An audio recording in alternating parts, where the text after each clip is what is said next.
Lamborghini Revuelto has over 1,000 brake horsepower from its 6.5-litre. It may be the baby BMW M car, but the new M2 still weighs in at 1.7 tonnes, more than Lotus has announced its Eletre SUV will weigh over. The Model S Plaid can hit 0 to 60 miles an hour in less than 2 seconds. 273. You've got a choice of 9. A basic price of 3.5 litres.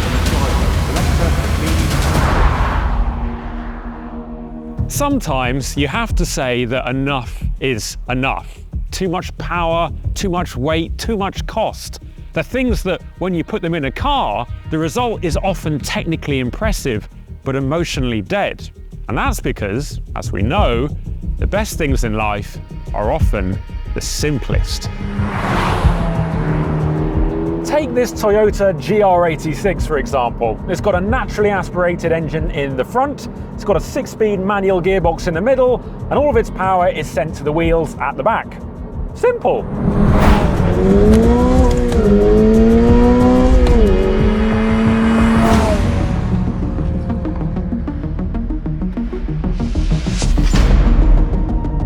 There was a time when this was the standard blueprint for performance cars, thanks to the sharp throttle response, affordable packaging, and ideal weight distribution. For many, it's still the perfect recipe, yet so few manufacturers now choose to use it. And for the ones that do, the price tag and curb weight is often vastly inflated.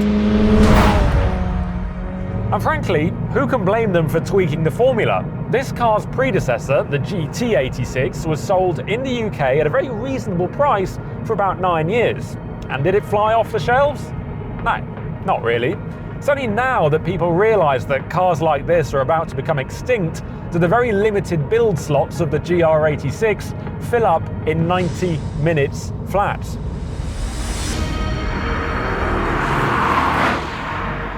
Before the additional batch of build slots arrived in summer 2023, second-hand versions were going for £35,000 upwards, and while that's a hefty premium, it doesn't change the fact that there's no obvious alternative to the GR86 and what it offers. This is a car that does things differently, starting with the engine.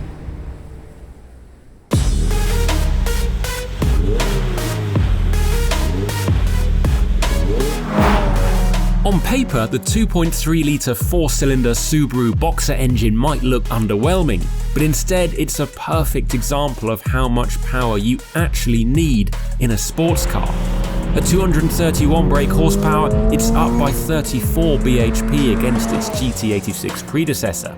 Yet there's never a sense that you're a slip of the right foot away from landing triple figures on the dash. It ain't slow, however. This is very different to the GT86, where unless you were in exactly the right gear at exactly the right time, you could very easily get dropped by a turbo diesel van. I know this from personal experience.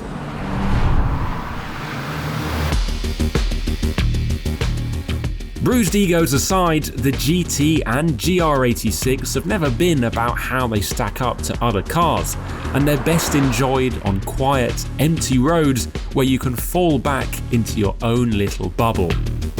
Slung low and straight-legged, your backside catches the cat's eyes as the car carves from one apex to the next, while the thin-rimmed, smooth-as-silk wheel bristles with every bump, crack and cattle grid that your favourite B-road has to offer.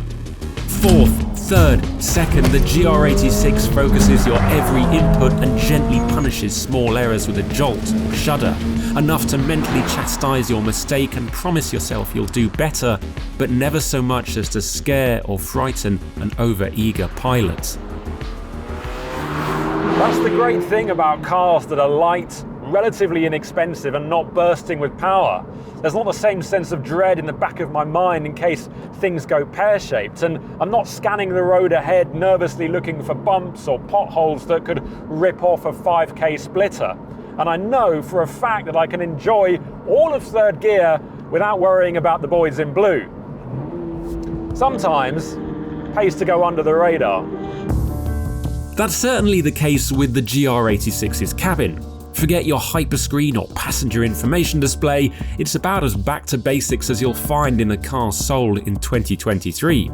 And as a result, some of the switches and buttons are, well, downright cheap, seemingly dredged up from the very bottom of Toyota's parts catalogue. And while I'm on the subject of being critical, the rear seats are tiny, the boot is bijou, and the levels of road and wind noise are high even for a performance car. Don't think for a second that this is the silver bullet when it comes to everyday sports cars. There's a reason that heavier, more expensive rivals have stood the test of time. You don't just like the idea of a car like this, you have to really, really want it.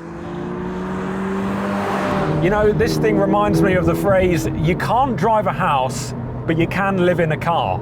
This is compromised, but you know that time, money, and resources have all gone on making it as fun as possible. That was the priority. Over the GT86, body rigidity is up by 50%, the centre of gravity is lowered by 1.6mm and sent 0.05% further to the rear of the car.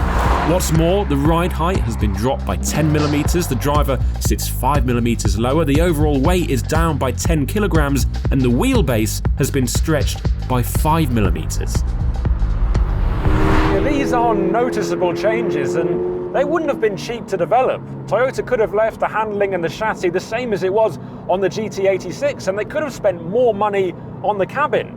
And as tacky as some of this is, I'm really rather pleased they didn't. It's tighter and faster than its predecessor, yet there's still a brilliant balance between speed, capability, and fun.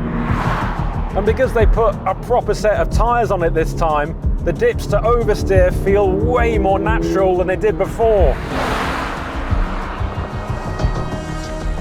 Brake, change down, turn in, squeeze the gas and wait for the rear to bite down and send you towards the red line. Rinse and repeat as you want, because the more you learn of this car, the more you get out of it. Hot hatches, estates and even some SUVs will go faster, but none will put you front and centre of the process quite like the GR86. In a field filled with firepower, its light still shines bright and defines the joy of a simple sports car better than pretty much any other. There'll always be room for wild, multi-million-pound supercars, but sometimes it pays to just go back to basics. Because if there ever was an antidote to the idea that driving can't be fun anymore, then this thing is it.